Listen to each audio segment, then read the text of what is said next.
Hello friends, welcome back to M movies recap. इस movie का नाम है जॉन कार्टर, जो एक साइंस फिक्शन ड्रामा मूवी है। स्टार्टिंग सीन में हम एक प्लैनेट को देखते हैं जिसका नाम ब्रासुम होता है। उसमें 3 राज्य होते हैं, जिसमें से पहला हीलियम, दूसरा जोडांगा और तीसरा थार्क्स। हीलियम और जोडांगा राज्य एक दूसरे के दुश्मन होते हैं। जब उन लोगों में युद्ध होता है, उसी वक्त वहाँ ट्रॉन्स आकर एक सेनापति को एक शक्तिशाली हथियार देते हुए कहते हैं कि तुम्हें देवी ने चुना है। उस हथियार की बदौलत सप्टाम दूसरे लोगों को हरा देता है। साल 1881 का वक्त होता है। हम न्यूयॉर्क सिटी में एक आदमी को देखते हैं जो अपने अंकल जॉन के शहर आता है। एक आदमी उसे स्टेशन से जॉन के घर ले जाता है। जॉन कार्टर एक अमीर आदमी होता है और वो एक आर्मी कैप्टन भी रह चुका था। उसका लॉयर एडगर को जॉन की मौत की खबर सुनाता है। एडगर के नाम पर जॉन अपनी सारी प्रॉपर्टी छोड़ जाता है। लॉयर एडगर को एक छोटे से रूम के पास ले जाता है जिसमें जॉन के शरीर को रखा गया था। उस रूम के दरवाजे को सिर्फ अंदर से खोला जा सकता था। इसके बाद लॉयर एडगर को जॉन की एक पुरानी डायरी देता है जिसे सिर्फ एडगर को पढ़ने की इजाजत थी,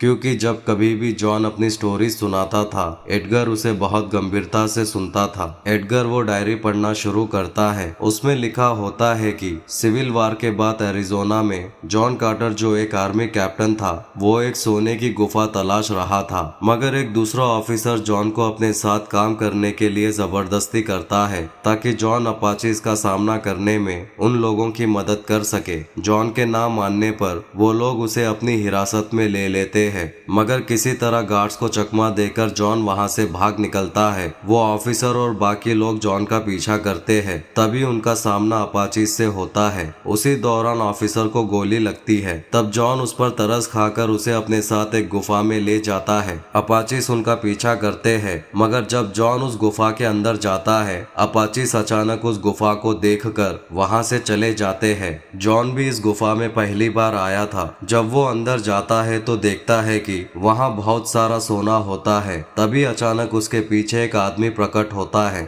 जो उन ट्रॉन्स में से एक होता है। ऑफिसर उसे देखकर उस पर गोली चला देता है। मरते वक्त तो ब्रासुम शब्द कहता है जिससे वो लॉकेट चमकने लगता है। जॉन उसे छूते हुए उन शब्दों को दोहराता है। फिर अचानक एक ब्लू लाइट हर जगह फैल जाती है और जब जॉन को होश आता है तब वो खुद को एक अजीब सी जगह में पाता है। वो उठकर चलने की कोशिश करता है, मगर वो चल नहीं पाता। उसका शरीर हल्का हो जाता है। तब वो छलांग मारते हुए एक पहाड़ की ओर जाता है। वहाँ वो देखता है कि कुछ अजीब से अंडे होते हैं। तभी वहाँ अजीब से प्राणी आते हैं और जॉन पर हमला करते हैं। उस ग्रुप का लीडर उन सबको रोकता है और जॉन से एक अजीब भाषा में बात करता है और खुद का परिचय देते हुए वो बोलता है कि उसका नाम टार्कस है। और जॉन अपना परिचय देते हुए कहता है कि उसका नाम जॉन कार्टर है, वर्जीनिया से। टार्कस उसे वर्जीनिया कहकर बुलाता है। फिर टार्कस उसे एक बार छलांग मारने के लिए कहता है। जॉन इस मौके का फायदा उठाकर उस पर हमला करता है, मगर उसे वो लोग बंदी बना लेते हैं। दूसरी ओर हम हीलियम की प्रिंसेस डेजा को देखते हैं, जो अपने पिता और बाकी लोगों को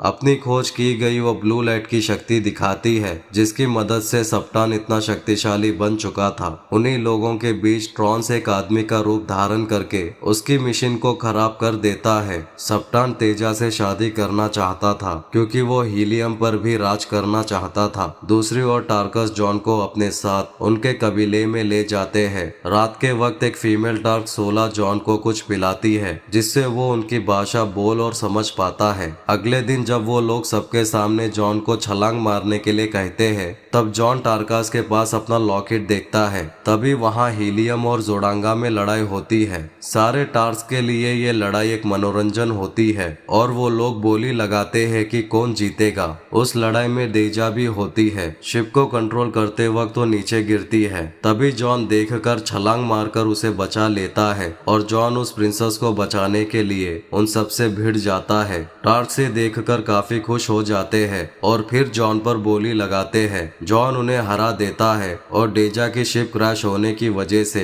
वो जॉन के साथ वहीं रहती है। टर्कास खुशी के मारे सबके सामने घोषणा करता है कि आज से जॉन मेरा राइट हैंड होगा। उस रात डेजा जॉन को बोलती है कि वो मार्स पर है। जॉन को यकीन नहीं होता और डेजा को भी यकीन नहीं होता कि वो पृथ्वी से आया है। इसके बाद डेजा जॉन को टर्क्स के एक मंदिर में ले जाती है जहाँ किसी को जाने की अनुमति नहीं थी, इसलिए सोला डरते हुए उन्हें वापस लौट जाने के लिए कहती है। डेजा मंदिर के अंदर जाती है और जॉन को कहती है कि ये इसिस देवी का मंदिर है, यहाँ कहीं ना कहीं दूसरे ग्रहों पर जाने के राज छुपे हैं। तभी वहाँ टार्कस के लोग आते हैं और उन सबको मंदिर में घुसने के लिए जान से मारने की सजा सुनाते हैं। टार्कस उन सबको वहाँ से जाने के लिए कहता है और जब वो लोग अकेले होते हैं तब टार्कस कहता है कि मैं अपनी बेटी को खोना नहीं चाहता और जॉन को उसका लॉकेट देते हुए वो बोलता है कि तुम लोग तुरंत रिवर इसिस के पास जाओ, वहाँ तुम लोगों को इसिस मंदिर के राज पता चलेंगे। और जॉन से वो कहता है कि शायद तुम्हें वहाँ से वापस अपनी दुनिया में लौटने का रास्ता मिल जाए।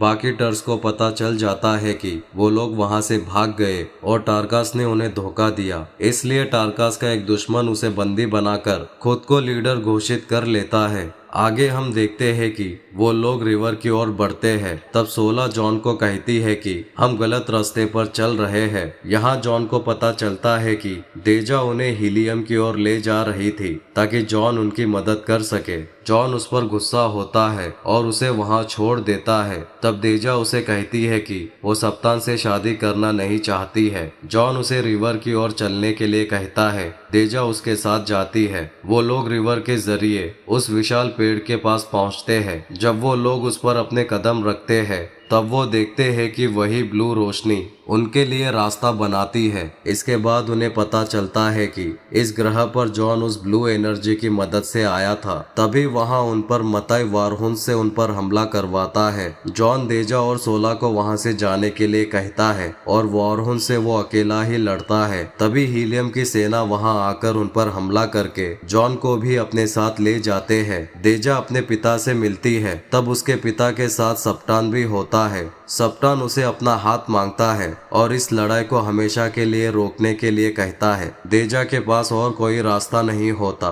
जॉन के पास डेजा अपने एक सैनिक को भेजती है। वो जॉन को डेजा के पास ले जाता है। डेजा उसे उसका लॉकेट देते हुए बोलती है कि तुम वापस अपने ग्रह चले जाओ। अचानक वहाँ सैनिक आते हैं। जॉन तुरंत वहाँ से चले जाता है। डेजा को लगता है कि वो अपने ग्रह लौट गया, मगर वो वहीं होता है। जब जॉन वहाँ से निकलता है तब मटाई उस पर हमला करके उसे अपना बंदी बना लेता है। सभी लोग डेजा और सप्तान की शादी की तैयारियां करते हैं। मटाई जॉन को कहता है कि वो इस ब्रह्मांड में कहीं भी कभी भी जा सकता है और वो इस ब्रह्मांड में संतुलन बनाते हैं या बिगाड़ते हैं। आगे वो कहता है कि वो खुद सप्तान के जरिए इस ग्रह पर राज करना चाहता है। मटाई जॉन को मारने वाला होता है। तभी जॉन का साथी डॉग मटाई पर हमला करके जॉन को आजाद कर देता है। फिर जॉन वहाँ से एक फ्लाइंग मशीन पर सवार होकर वहाँ से भाग निकलता है, मगर जॉन अपना संतुलन खोकर गिर पड़ता है। टर्क्स उसे पकड़कर एक जेल में टार्कस के साथ बंद कर देते हैं। आगे वो लोग जॉन को एक दानव से लड़ाते हैं। जॉन उसे हरा देता है और तलहाजू को लड़ने की चुनौती देता है। तलहाजू जैसे ही उसकी ओर बढ़ता है, जॉन उसका सिर काट देता है और सभी टार्क्स जॉन को अपना नया लीडर मान लेते हैं। जॉन उन सबको जोडांगा पर हमला करने के लिए ले जाता है। सही वक्त पर जॉन वहां पहुंचकर डेजा और सप्तान की शादी रोक देता है। टार्क्स और हीलियम की सेना जोडांगा की सेना पर हमला करते हैं। मटाई वहां से बच निकलता है। अंत में जॉन और डेजा एक दूसरे से शादी करते हैं। अगली शाम जब डेजा और जॉन बालकनी में होते हैं, डेजा के जाने के बाद मटाई अपना रूप बदलकर जॉन को पृथ्वी पर भेज देता है। जब जॉन की आंख खुलती है, वो खुद को उस गुफा में पाता है। वापस डेजा के पास जाने के लिए वो अपनी लॉकेट ढूंढने लगता है। आगे हम देखते हैं कि गुफा का सोना बेचकर जॉन काफी अमीर बन जाता है